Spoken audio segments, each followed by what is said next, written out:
Try natin yung crab guys kung ano, marami siyang laman. Kaso maliit lang siya. Pero sabi nila pag mas maliit daw, para mas marami siyang laman. Let's try. Paano ba magbukas nito?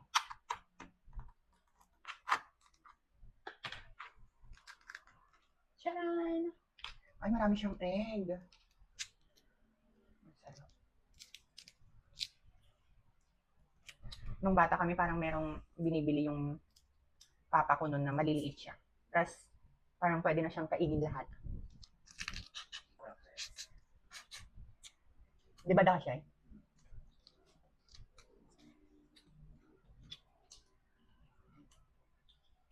Marami siyang